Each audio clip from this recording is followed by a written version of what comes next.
Hello, good evening everyone. My name is Abhishek Chandola and you are watching my channel Chandola Classes. पिछली video तक हम लोगों ने operating, investing, financing, basic concept जितना था cash flow statement का वो सब डिस्कस किया। इस वीडियो में हम एक कंप्लीट क्वेश्चन लेंगे कुछ एडजस्टमेंट्स के साथ कि जहां पे हमारे पास कुछ एडजस्टमेंट होगी। खास तौर में मैंने बोला था एक्यूमुलेटेड डेप्रिसिएशन वाले एक एडजस्टमेंट पिछली वीडियो में भी हमने डिस्कस किया था, वो था प्रोविजन फॉर टैक्स का और उसके बारे में हम लोगों ने डिस्कशन भी किया था। प्रोविजन फॉर टैक्स का अकाउंट कैसे बनता है वो भी बात की थी। इस क्वेश्चन में, इस पर्टिकुलर क्वेश्चन में हम लोग बात करेंगे एक्यूमुलेटेड डेप्रिसिएशन, किस तरीके से एक्यूमुलेटेड डेप्रिसिएशन का एडजस्टमेंट को हम लोग पास करते हैं और क्या होता है जब किसी क्वेश्चन में एक्यूमुलेटेड डेप्रिसिएशन आता है। क्योंकि अभी रिसेंट कई टाइम से ना, कुछ सालों से एक्यूमुलेटेड डेप्रिसिएशन आपको देखने को मिल ही रहा है, चाहे वो सिर्फ ऑपरेटिंग के एक्टिविटी का आंसर कैलकुलेट करने के लिए बोल रहा हूं, फिर भी हमारे पास एक्यूमुलेटेड डेप्रिसिएशन क्वेश्चन में आ रहा है। तो बड़ा इंपॉर्टेंट टॉपिक है, इसलिए आज हम लोग एक कंप्लीट क्वेश्चन को लेंगे एक्यूमुलेटेड डेप्रिसिएशन के साथ। तो जरा क्वेश्चन पे आते हैं। क्वेश्चन है हमारे पास, ये हमारे पास एक क्वेश्चन है, following are the balance sheet of solar power limited as at 31 March 2023 and 22। ये आपके पास चीजें दे रखी हैं। इसमें आप अगर देखें तो आपके पास क्या क्या दिया हुआ है। इसमें आपके पास शेयर होल्डर्स फंड दिया हुआ है जिसमें share capital, reserve and surplus. Reserve and surplus में नोट नंबर डाला हुआ है। नोट नंबर डालने का मतलब है कि रिजर्व एंड सरप्लस के अमाउंट को हमें नोट्स ऑफ अकाउंट से चेक करना है। उसके बाद है नॉन करंट लायबिलिटीज जिसमें लॉन्ग टर्म बोरोइंग दे रखी है। करंट लायबिलिटीज जिसमें हमारे पास trade payable and short term provision. Short term provision जिसको हम लोग प्रोविजन फॉर टैक्स भी कह सकते हैं। ओके, तो उसके बाद हमारे पास एसेट है जिसमें नॉन करंट एसेट है, property plant equipment and intangible asset, जिसमें प्रॉपर्टी प्लांट एंड इक्विपमेंट ये टेंजिबल एसेट दे रखी है। ओके, और इनटेंजिबल एसेट आपके पास दे रखी है, वो नीचे उन्होंने उसमें भी नोट नंबर डाला हुआ है, यानी इनकी अमाउंट भी हमें नोट्स ऑफ अकाउंट से ही चेक करनी है। उसके बाद है करंट एसेट में करंट इन्वेस्टमेंट जिसको हम बोलते हैं मार्केटेबल सिक्योरिटीज। मार्केटेबल सिक्योरिटी जो किसका पार्ट होता है, कैश एंड कैश इक्विवेलेंट का ही पार्ट मानते हैं हम इसको, कैश एंड कैश इक्विवेलेंट का ही पार्ट इंक्लूड किया जाता है। Inventories, trade receivable and cash equivalents. चलिए ठीक है। नोट्स ऑफ अकाउंट में क्योंकि 3 नोट्स थे, पहला नोट रिजर्व एंड सरप्लस के अंदर देखो, surplus that is balance in statement of P&L दे रखा है। प्रॉपर्टी प्लांट एंड इक्विपमेंट में मशीनरी दे रखा है, ये बहुत इंपॉर्टेंट, एक्यूमुलेटेड डेप्रिसिएशन। ओके, इसके बारे में हम लोग बात भी करेंगे। इसी की वजह से जो एक्यूमुलेटेड डेप्रिसिएशन पहले 3 लाख रुपए का था और बाद में हमारे पास कितने का हो गया, 1 लाख रुपए का हो गया। चलिए, तो उसके बाद हमारे पास क्या है, इनटेंजिबल एसेट जिसमें हमारे पास गुडविल दे रखी है। एडिशनल एडजस्टमेंट भी, एडिशनल इंफॉर्मेशन भी आपके पास दे रखी है। During the year a piece of machinery costing 48,000, एक पीस है मशीनरी का जो कितने का था, 48,000 का, on which accumulated depreciation was 32,000, जिसके ऊपर एक्यूमुलेटेड डेप्रिसिएशन लग रहा है वो सोल्ड फॉर 12,000, जो कितने में बिक रहा है, 12,000 रुपए में बिक रहा है। चलिए ठीक है, तो इस एडजस्टमेंट को पॉइंट में रखते हुए फिर हमें इस क्वेश्चन को करना है। मैं आपको सजेशन देता हूं कि जब भी आपके पास एडजस्टमेंट एक्यूमुलेटेड डेप्रिसिएशन के आती है तो आप उसमें क्या करें, आप उसमें सबसे पहले तो वर्किंग के तौर पे एज अ वर्किंग आपको कुछ अकाउंट बनाने होंगे। एक अकाउंट आपको बनाना होगा एक्यूमुलेटेड डेप्रिसिएशन का, एक्यूमुलेटेड डेप्रिसिएशन अकाउंट का आपको एक अकाउंट बनाना पड़ेगा, ठीक है ना। तो ध्यान से समझेंगे इसको, ये क्या होता है and how it is different from depreciation, वो भी थोड़ा सा बात करते हैं। देखो, एक्यूमुलेटेड डेप्रिसिएशन क्या होता है, जो 11th में हम लोगों ने डेप्रिसिएशन के अंदर एक टॉपिक पढ़ा था, provision for depreciation.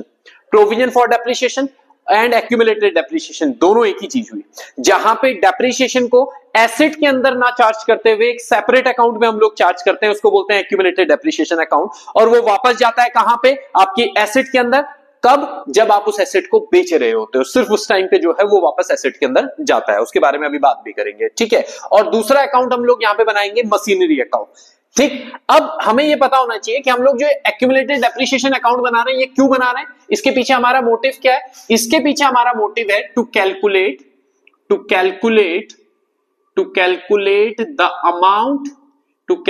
The amount of depreciation. Depreciation की अमाउंट हमें निकालनी है। आपके पास इस क्वेश्चन में डेप्रिसिएशन की अमाउंट नहीं दे रखी थी, एक्यूमुलेटेड दे रखा था।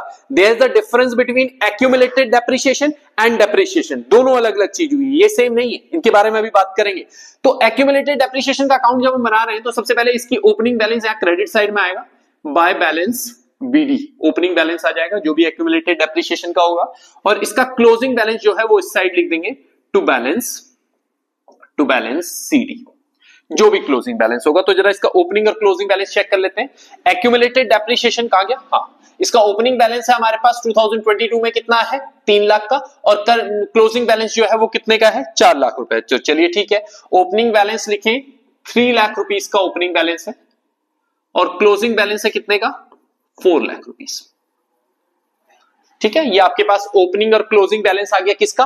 Accumulated depreciation. बहुत ध्यान से समझिएगा इस चीज को। ओके, उसके बाद और क्या आता है इसमें? और आता है कि अगर आपका एक्यूमुलेटेड डेप्रिसिएशन बढ़ रहा है, किसकी वजह से बढ़ेगा एक्यूमुलेटेड डेप्रिसिएशन? डेप्रिसिएशन की वजह से एक्यूमुलेटेड डेप्रिसिएशन की अमाउंट इंक्रीज होती है, तो वो इस साइड पे आता है बाय डेप्रिसिएशन अकाउंट, जो कि इस क्वेश्चन में फिलहाल तो हमें नहीं पता, वो अभी देखेंगे। और इस साइड पे डेबिट साइड में एक अमाउंट आती है जिसको हम कहते हैं कि अगर कोई एसेट बिक रही है, कोई एक्यूमुलेट, भाई इस साइड पे वो अमाउंट आएंगे जिनकी वजह से एक्यूमुलेटेड डेप्रिसिएशन की अमाउंट बढ़ेगी, और इस साइड पे वो अमाउंट आएंगी जिनकी वजह से एक्यूमुलेटेड डेप्रिसिएशन की अमाउंट कम होगी। तो किसकी वजह से कम होगी? कब कम होगा एक्यूमुलेटेड डेप्रिसिएशन? मैंने बताया था जब एसेट बिक रही होती है। तो जब एसेट बिक रही होती है तो बिकने वाली एसेट के ऊपर कुछ ना कुछ एक्यूमुलेटेड डेप्रिसिएशन लग रहा होता है, टोटल पूरा, जितने उसकी पूरी लाइफ में जितना पूरा डेप्रिसिएशन था उस पर्टिकुलर एसेट के ऊपर वो चार्ज करते हैं। तो उसको भी यहां लिख देंगे, वो आ जाएगा। वो ट्रांसफर होता है कहां पे? उस एसेट अकाउंट में, यानी यहां पे मशीनरी है तो वो मशीनरी अकाउंट के अंदर ट्रांसफर हो जाएगा। वो कहां मिलेगा आपको? वो यहां पे मिलेगा, वो यहां पे मिलेगा। इसने कहा है कि एक पीस ऑफ मशीनरी 48,000 का था जिसके ऊपर एक्यूमुलेटेड कितना लग रहा है? 32, यानी बिकने वाली एसेट के ऊपर 32,000 रुपए का, बिकने वाली एसेट के ऊपर 32,000 रुपीस का जो है वो एक्यूमुलेटेड डेप्रिसिएशन है। आपने वो एक्यूमुलेटेड डेप्रिसिएशन लगाया,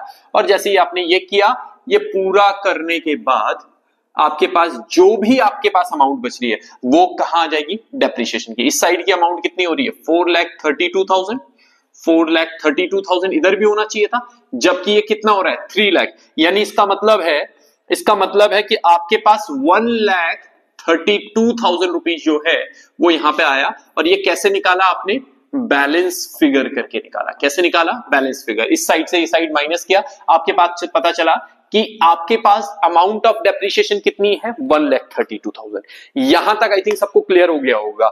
एक्यूमुलेटेड डेप्रिसिएशन का अकाउंट कैसे बनता है ये भी आप लोगों को क्लियर हो गया होगा। दूसरा अकाउंट, एक तो आपने एक्यूमुलेटेड डेप्रिसिएशन बनाना था, दूसरा अकाउंट जो आपको यहां पे बनाना पड़ता है वो बनाना पड़ता है उस एसेट का मशीनरी अकाउंट। क्या बनाना पड़ता है? Machinery account. और इस मशीनरी अकाउंट बनाने के पीछे आपका मोटिव क्या होता है? ये चेक करना कि आपने कितने की मशीनरी बेची है या कितने की मशीनरी परचेज की है, उसकी अमाउंट को आपको यहां पे कैलकुलेट करना होता है मशीनरी अकाउंट को। बहुत ध्यान से देखिएगा। तो ये मशीनरी अकाउंट हम लोगों ने जैसे पिछली वीडियोस में देखा था वैसे ही बनता है, बट थोड़ा सा डिफरेंट होता है। एक्यूमुलेटेड डेप्रिसिएशन के केस में मशीनरी अकाउंट में थोड़ा सा डिफरेंस आता है। क्या होता है पहले इस बारे में बात करते हैं। यहां पे आ जाएगा सबसे पहले to balance BD, opening balance जो मशीनरी का होता है कितना है यहां पे देखिए जरा। मशीनरी का ओपनिंग बैलेंस कितना है? 20 लाख रुपीस, और क्लोजिंग बैलेंस है 25,40,000, 20 लाख रुपए, 20 लाख रुपए। और क्लोजिंग बैलेंस जो है वो यहां पे आ जाएगा बाय बैलेंस सीडी 25,40,000। आपने ये ओपनिंग और क्लोजिंग बैलेंस रख दी। एसेट का ओपनिंग बैलेंस हमेशा डेबिट में होता है, इसलिए ध्यान रखना, और लायबिलिटीज क्लोजिंग बैलेंस हमेशा क्रेडिट साइड में होता है। एक्यूमुलेटेड डेप्रिसिएशन जो चीजें थी वो एक तरीके की लायबिलिटीज है, तो इसलिए उनका ओपनिंग बैलेंस क्रेडिट साइड में आया था, क्लोजिंग बैलेंस जो था वो हमारा डेबिट साइड में आता है। चलिए बहरहाल यहां पे इसके अलावा मैंने बताया था जिन भी कारणों की वजह से हमारी एसेट्स इंक्रीज होती है, जिन भी रीजंस की वजह से हमारी एसेट इंक्रीज होती है वो डेबिट साइड में आता है।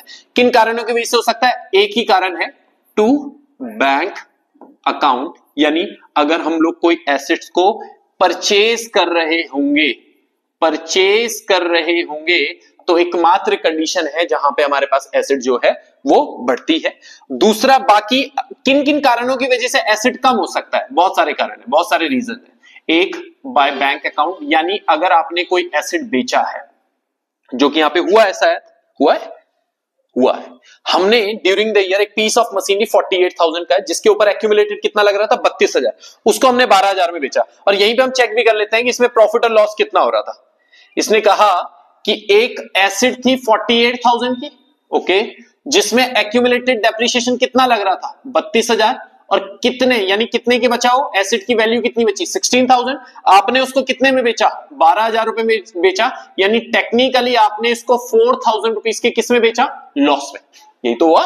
तो चलिए ठीक है, उसकी भी हमें जरूरत पड़नी, पर अभी ये ध्यान रखिएगा 12,000 में बिका। कितने में बिका 12,000। तो यहां पे मेंशन कर दें कि आपने जो ये बेचा ये आपने 12,000 रुपए में बेचा, और उसके अलावा क्या, इसको बेचते हुए आपको नुकसान हुआ। अगर ये प्रॉफिट हो रहा होता तो इधर आता, ध्यान रखिएगा। ये क्या हुआ, लॉस हुआ। ये क्या हुआ, लॉस हुआ। उस लॉस को भी आप यहां पे मेंशन करोगे, कितने का लॉस हुआ था 4,000 रुपीज, 4,000 रुपए का लॉस हुआ।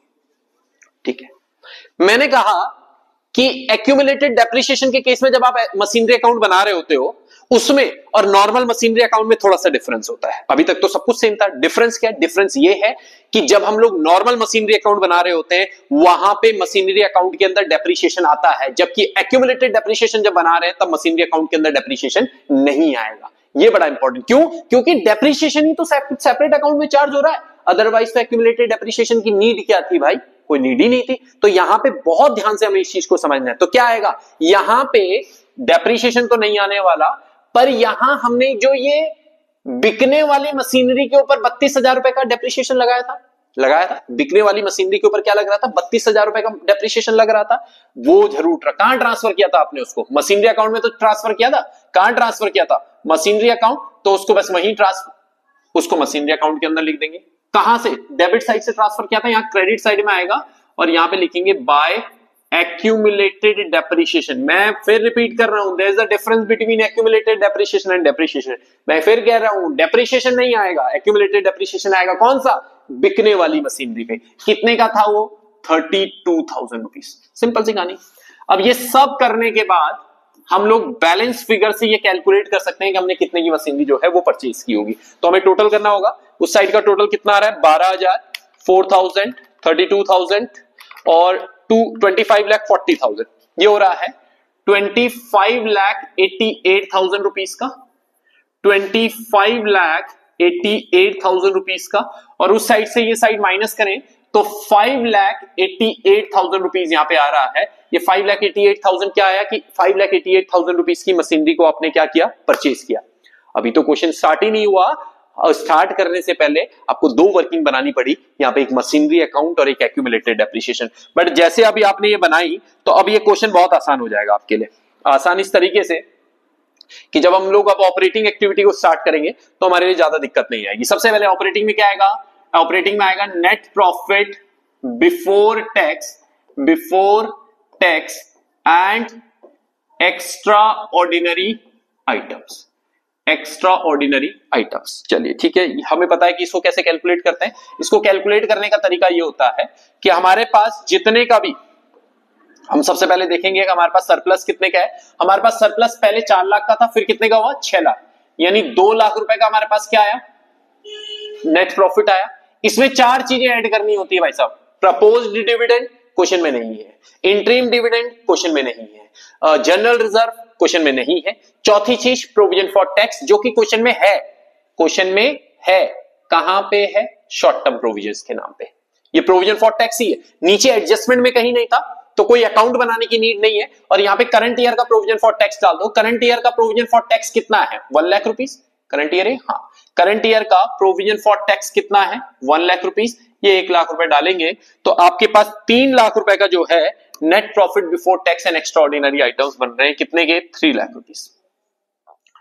3 लाख रुपीज, 3 लाख रुपए का net profit before tax and extra ordinary items. इसमें ऐड करोगे, किसको ऐड करोगे, नॉन ऑपरेटिंग एक्सपेंसेस को, नॉन ऑपरेटिंग एक्सपेंसेस।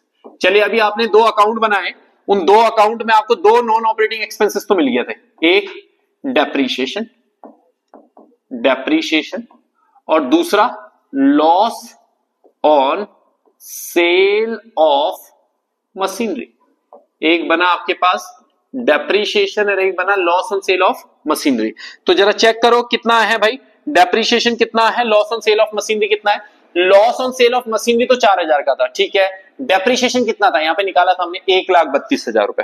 ओके, 1,32,000 रुपए का डेप्रीशिएशन था 1,32,000 रुपए का डेप्रिसिएशन था और 4,000 रुपए का जो है वो क्या आया, loss on sale of machinery. इसके अलावा क्या क्वेश्चन में कुछ ऐसा है जो नॉन ऑपरेटिंग एक्सपेंसेस में आ सकता है? बिल्कुल है। क्या है? गुडविल है। कहां है? नीचे है। कितने का था पहले?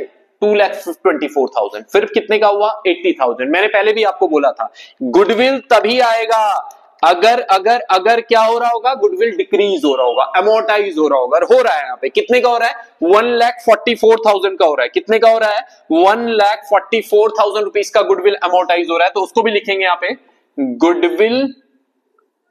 गुडविल अमोर्टाइज, ओके, या फिर डिक्रीज इन गुडविल। कितने का हो रहा है? 1,44,000 रुपीज का गुडविल जो है वो डिक्रीज हो रहा है, या जिसको हम कह सकते हैं अमोर्टाइज हो रहा है। इसके अलावा कोई non operating expenses I think नहीं दिख रहा है। कुछ है क्या? नहीं।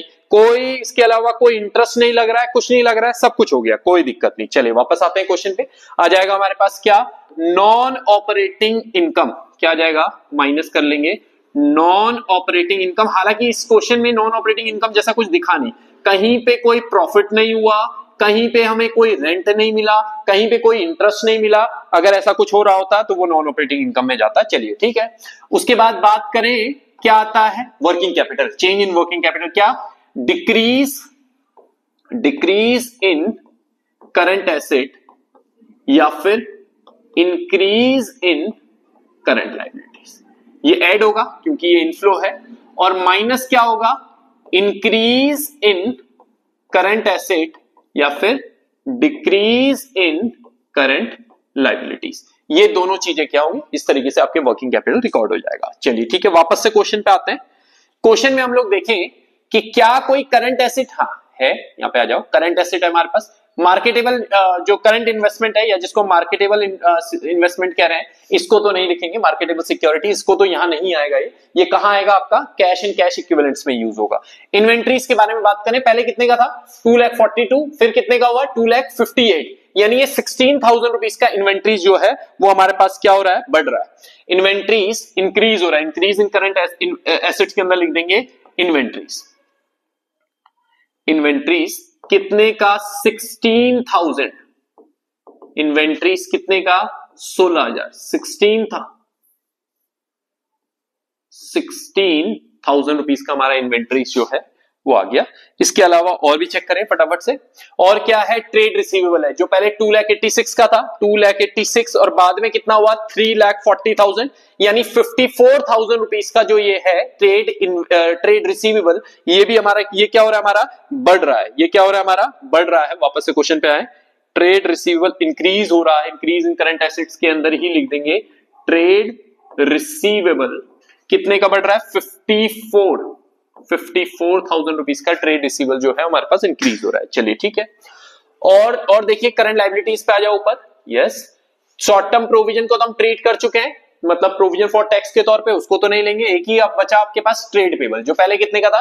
4,08,000, और बाद में कितने का हुआ? 3,58,000। आपकी ये डिक्रीज हो रहा है। कितने का घट रहा है आपके पास ट्रेड पेबल? कितने का घट रहा है? 50,000 रुपए का। डिक्रीज इन करंट लायबिलिटीज, ये भी यही आएगा। ट्रेड पेबल ये आपके पास डिक्रीज हो रहा था, कितने का? 50,000। ओके, यानी कोई भी आपके पास कोई भी करंट एसेट घट नहीं रहा है और कोई भी करंट लायबिलिटीज बढ़ नहीं रहा है यहां पे। ठीक है, ये सब करने के बाद आप क्या निकाल सकते हो? आप यहां पे निकालोगे कैश जनरेटेड। अब ये कैश जनरेटेड कब लिखना होता है? फ्रॉम, जब क्वेश्चन में प्रोविजन फॉर टैक्स दिया होता है ना, यहाँ पे है इसलिए लिख रहे हैं, अदरवाइज डायरेक्ट आंसर लिख सकते थे। Cash generated from operating activity कैसे निकाल लेते हैं जरा फटाफट से। इसमें यहाँ पे नॉन ऑपरेटिंग एक्सपेंसेस और इनकम का नेट अमाउंट बाहर डाल देंगे। 1,32,000 plus 4,000 plus 1,44,000 is equals to 2,80,000। 2,80,000 ये गया, और यहां पे इसका नेट अमाउंट बाहर डाल देंगे। कितना हो रहा है? तीनों आउटफ्लो है, सॉरी, तीनों क्या है? ये आपके पास आउटफ्लो है, तो तीनों को डाले। 16,000, 54,000, 50,000, ये हो रहा है 1,20,000 रुपए का आउटफ्लो। 1,20,000 रुपए का आउटफ्लो। तो बस इसको करें 3 लाख और 2 लाख, 5,80,000 माइनस 1,20,000, ये हो रहा है 4,60,000। कितना हो रहा है? 4,60,000 रुपीज का कैश जनरेटेड आ रहा है। कितने का? 4,60,000। इसमें से क्या माइनस करोगे? इसमें से माइनस करेंगे प्रोविजन फॉर, प्रोविजन मतलब यहां पे तो प्रोविजन फॉर टैक्स। कौन से ईयर का? प्रीवियस, करंट ईयर का वहां डाला, यहां पे कौन से ईयर का? प्रीवियस ईयर का। तो जरा चेक करो, यहां पे provision for tax previous year का कितना था? 1,54,000। तो 1,54,000 जो है वो आप यहां पे जो है माइनस कर लेंगे, माइनस 1,54,000। सिंपल। तो 4,60,000 माइनस 1,54,000, ये आ रहा है 3,06,000 रुपए का आंसर। किसका? ऑपरेटिंग का। 3,06,000। यहां पे लिखेंगे क्या आ रहा है? इनफ्लो कैश, तो लिखेंगे फ्लो फ्रॉम, कहां पे? Operating activity. कितने का? 3,06,000। आगे बढ़ते हैं, इसमें आ जाएंगे किसमें? इन्वेस्टिंग एक्टिविटी में। अब बहुत छोटा क्वेश्चन हो गया, कोई ज्यादा दिक्कत की बात नहीं है। इन्वेस्टिंग एक्टिविटी में क्या आएगा? इन्वेस्टिंग एक्टिविटी में सबसे पहले आ जाएगा, हम लोगों ने यहां पे ये वर्किंग करी ना, ये अकाउंट बनाया हमने। अकाउंट इसीलिए तो बनाया हमने, ये देखने के लिए कि कितने का इन्वेस्टमेंट हमने खरीदा। हमने इन्वेस्टमेंट कितने का खरीदा? सॉरी, मशीनरी कितने का खरीदा? 5,88,000, ठीक है। और बेचा कितने का? 12,000 रुपए। 5,88,000 का परचेज क्या है? यहां पे लिखेंगे परचेज ऑफ मशीनरी, 5,88,000 रुपीज, और आपने खरीदा है तो ये आउटफ्लो है। और दूसरा आ जाएगा सेल ऑफ मशीनरी, आपने कितने का बेचा? 12,000 रुपए, 12,000 रुपीज, ये इनफ्लो है आपके लिए। इसके अलावा जरा क्वेश्चन में चेक कर लें, कोई और नॉन करंट एसेट तो नहीं थी। ये हमने इंटेंजिबल एसेट तो कर दी हमने नॉन ऑपरेटिंग एक्सपेंसेस में ट्रीट, क्योंकि वो अमोर्टाइज हो रही थी। और प्रॉपर्टी प्लांट एंड इक्विपमेंट में यही था, और तो कुछ है नहीं। तो नहीं है तो डायरेक्ट आंसर निकालो, 5,88,000 माइनस 12, ये आ रहा है 5,76,000। इसका आंसर आ रहा होगा इन्वेस्टिंग का 5,76,000 का क्या? आउटफ्लो। तो यहां पे लिखो कैश यूज्ड इन, कहां पे? Investing activity. कहानी खत्म। अब इसके बाद हमें क्या बनाना है? फाइनेंसिंग। ऑपरेटिंग सही हो जाए, इन्वेस्टिंग फाइनेंसिंग बहुत छोटा है, कोई ज्यादा दिक्कत की बात नहीं है यहां पे। तो जरा फटाफट से फाइनेंसिंग भी देखें। फाइनेंसिंग में कैसे बनेगा?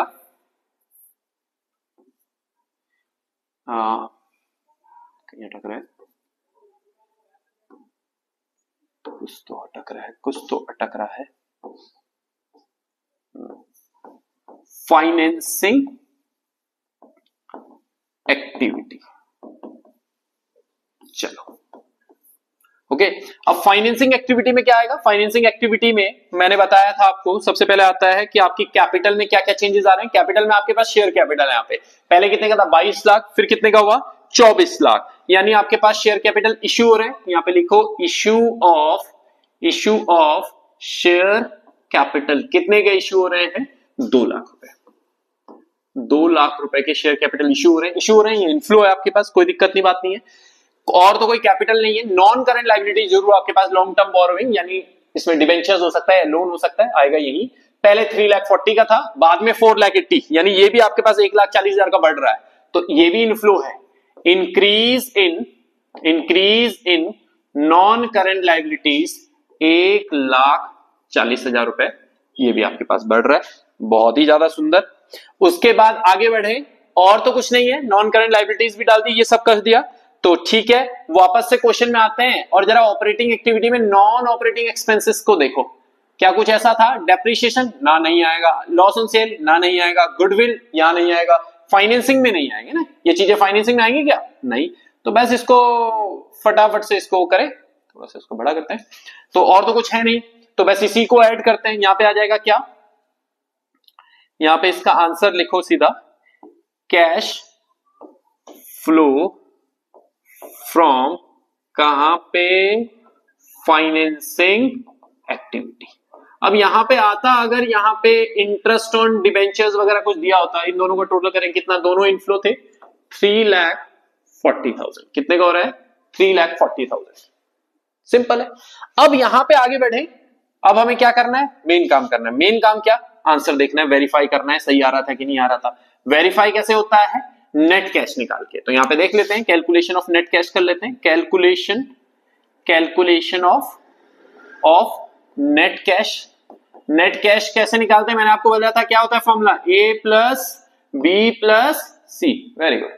तो ए कितना है? ए यानी ऑपरेटिंग का आंसर। जरा इसको फट से यहां पे देखें, ऑपरेटिंग का आंसर कितना है? 3,06,000। तो 3,06,000 प्लस इन्वेस्टिंग का कितना है? माइनस का 5,76,000 और फाइनेंसिंग का कितना है? प्लस 3,40,000। इनफ्लो को ऐड करोगे, आउटफ्लो को तो माइनस करोगे। तो 3,06,000 प्लस 3,40,000 माइनस 5,76,000, ये हो रहा है 70,000 रुपीज। कितना हो रहा है? 70,000। तो बस यानी यहां पे 70,000 रुपए का क्या आ रहा है? नेट कैश आ रहा है। नेट कैश कितने का आ रहा है? यहां पे लिख देते हैं, नेट कैश क्या है? Net cash flow from, inflow आ रहा है ना, तो क्या लिखोगे? नेट कैश फ्लो फ्रॉम कहां? Cash flow statement. तो कैश फ्लो स्टेटमेंट से नेट कैश का फ्लो हो रहा है कितने का? 70,000 रुपए। यहां पे कैलकुलेटर में भी आ रहा है 70,000 रुपए। तो हमने किया 70,000 का। अब इसको वेरीफाई करना है। वेरीफाई कैसे करते हो? मैंने आपको बोला था, ऐड कर दो opening cash and cash equivalents. तो देखो जरा, opening cash and cash equivalent में क्या क्या है? यहां पे मार्केटेबल सिक्योरिटीज भी थी, ये भी cash and cash equivalent he treat करोगे इसको। तो कितना है opening cash and cash equivalent? Marketing securities का 3 लाख, और यहां पे कितना कैश एंड कैश इक्विवेलेंट का 7.5 और 3 10,50,000। कितना है? वापस क्वेश्चन पे आ रही, 10 कहां गया? 10,50,000। यहां पे करेंगे 10,50,000। इसको ऐड किया, ऐड करने के बाद जो भी आंसर आ रहा होगा, यहां पे आंसर कितना आ रहा है? 11,20,000। कितना आ रहा है? 11,20,000। ये होना चाहिए किसका बैलेंस?